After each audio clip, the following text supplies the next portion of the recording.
Welcome back to our podcast. We are Team 7. Today we're going to discuss about cultural diversity within a team.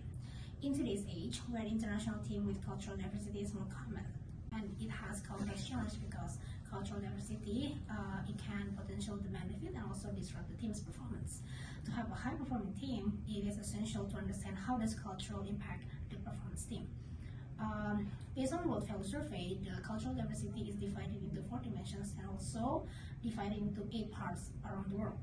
Now, on the other tools called the culture factor, diversity in cultures is divided with influenced by 6 dimensions. The first dimension is power distance. This dimension is basically how a culture sees hierarchical structure and also the power inequality within the team. In high power distance cultures, hierarchical structure is dominant and subordinates they are more likely to challenge the authority. That's why it is so potentially limiting open communication and also innovations within the team. On the other hand, the low power cultures they are encourage participative decision making and also open communications. The second dimension is individualism versus collectivism.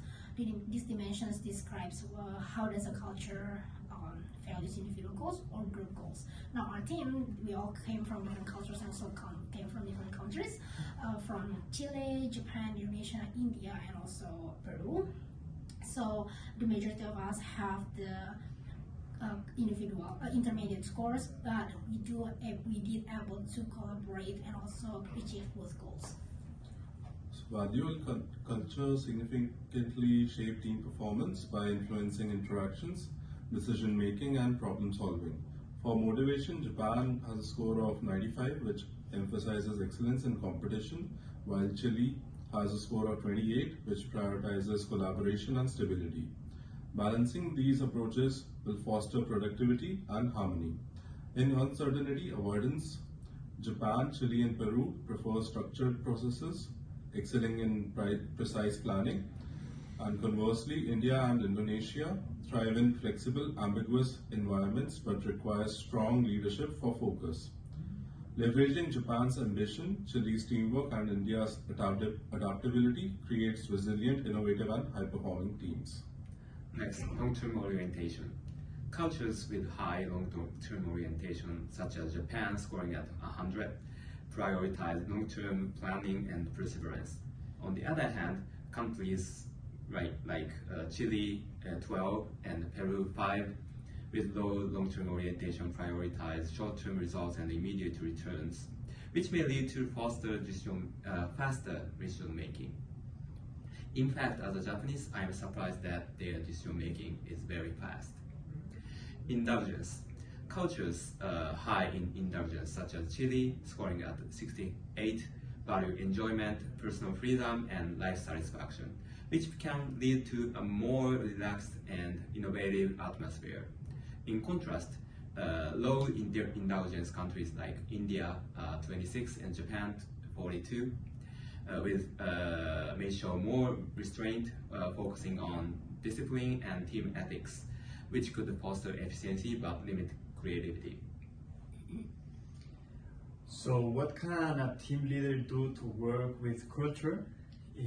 We know that every culture is different, so good team leaders should listen to everyone, adapt to the culture, embrace it, and then start doing adjustments so the team could perform even better.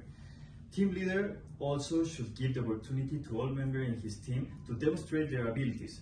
By doing this, leader will be able to see what weaknesses and strengths of his team are so they can work on the weak points and empower their strengths. So Catherine should do the same. She got an American point of view, so for her to fit in the Chinese company, she should need to adapt to the culture, take Mandarin lessons to improve her ability to make her more confident on herself. By doing this, she will be able to not depend on any translator and having a direct contact with the labor force in the company. So, Matilda, don't forget the understanding the culture, whether you have to move out to a new country or a member of your team comes from a different one. For instance, Nolan from the business article, he was born in USA, but he has lived in China like 15 years. So he must take this advantage to thrive as a leader and model the performance on his team.